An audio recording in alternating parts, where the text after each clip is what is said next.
And one thing that I really believe is going to help our industry into the future is this unity, this sense of commonality where we can all get together and seek out and share common goals, common practices for the benefit of everybody. And it's really important to respect not just the skill set of our practitioners, but also what value they bring outside of not just the service. From a holistic point of view, they help with mental health, they help with the socialising side of life. So I think it's really important that we get behind respecting our sector. I think there's kind of a huge misconception around, if you're not very academic, that the hair and beauty sector is a sector to go into. And I think it kind of stems from that. But I actually do think that we need to value what we have to offer on so many levels. You know, we can literally make someone feel completely like $1 million when they've had their hair done or when they've had a beauty treatment and stuff like that. So, but I do think we are sort of at risk ourselves of not valuing what we do and obviously what it brings to the economy. Why should you respect our sector? Well, it's pretty simple, really. What we give back to the public, the community. Every day we get to make people feel good about themselves.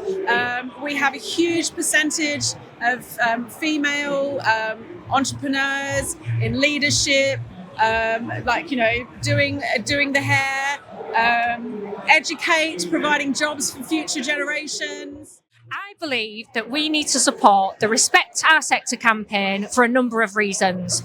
One of those reasons is that I believe that we are professionals in our roles, and I want to support every professional hairdresser, beautician, aesthetic technician, and anybody else who's involved in the hair and beauty industry. Thanks to your support, we've been able to get meetings with governments in both Westminster, Northern Ireland, and we soon hope to be meeting with governments in Wales and Scotland as well to put forward your case and put forward your message on behalf of our sector. I've never probably been as concerned about the future generation of hairdressers, and I think it's actually really, really important that we're getting apprentices into colleges we're getting students into colleges and apprentices back into salons, because otherwise, where's the future generation of hairdressers? So I think Alan Howard's definitely championing the Respect Our Sector piece from the NHBF for sure. Okay, so I would just like to ask you to listen to those words. Respect our sector. Respect is the most amazing word in the English language, and I think that that's what our industry deserves and should get from every single person.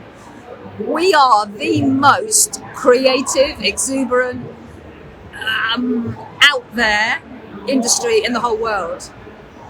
So why wouldn't we and why shouldn't we have that word respect used for us? We've been members of the NHBF for probably more than 30 years and really big supporters of the current Respect campaign. And there's a number of reasons for this. I mean, number one is hairdressing doesn't get the respect from government that it should do. We're a multi-billion pound industry, mainstay of the high street, employing, quarter of a million people, or quarter of a million people working in our industry. So respecting our sector is so crucial. I think for a long time creatives have not really gotten the respect that they deserve, and whenever I say to stylists, ask your clients why they love you so much, the answers they always get back are things like, you give me the space, you really listen to me, you hold me, you support me. The impact is way beyond the mirror. Respect is a good word, because at the end of the day, I think as a professional, I think there should be a standard and a level and quality that we all adhere to. So, you know, when you go to a professional or someone that's got an MVQ or someone that in America they call them license, that you know you're going to get a certain standard of work. And I think that's really important to have that standard, and that's where the respect comes in.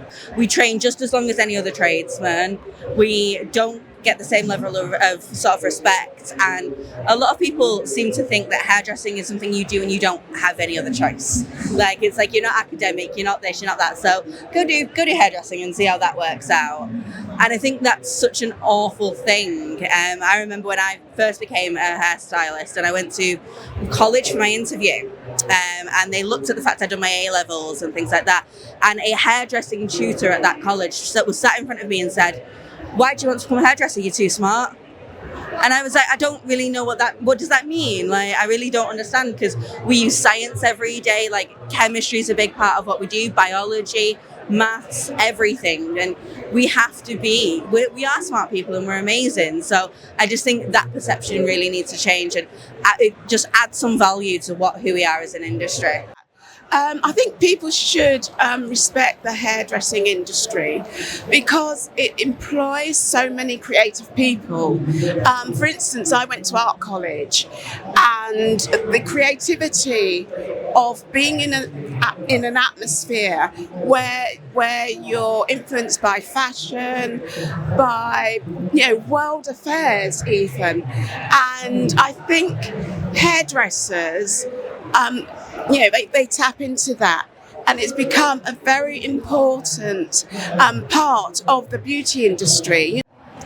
Well, the hairdressing sector, unless you're in it and you're fully immersed in how amazingly creative and business-minded it is, I guess the outside perception is you're just a hairdresser, and I want that phrase banned in the industry, because hairdressers are so much more than hairdressers and doing hair. The business side of things is admirable. The way that someone can take a business from scratch, the amazing relationships that they cultivate with their client.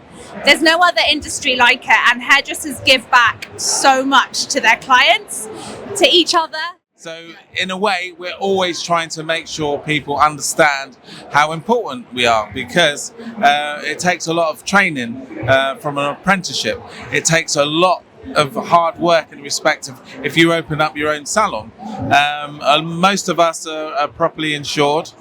We train our staffs under apprenticeships. So it's very important to respect what we do in the industry. And you can go in the big cities and towns. It's like a well-oiled business. For me, I have 4 receptionists. I have 9 assistants. I have a styling team.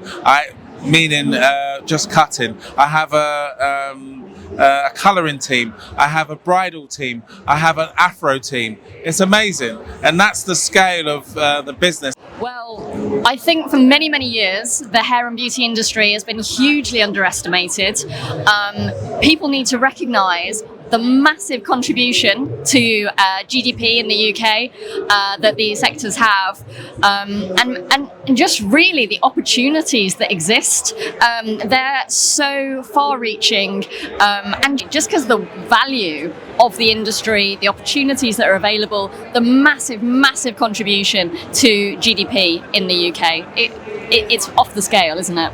Our industry needs to be respected, especially on the barbering side, because that's where I'm from, is the fact that really the barbers are the pillar of the community, and not only just for the young guys coming up, but sometimes it's like where the young man learns to be a man, yeah? And in that environment, and it's a place where he gets to converse with other men, learn about manhood, and just understand himself. And sometimes a lot of youngsters are not getting the support that they might want to get at home. Maybe they're split up families, etc. Maybe even just trying to hear about other industries and professions that they might want to get into.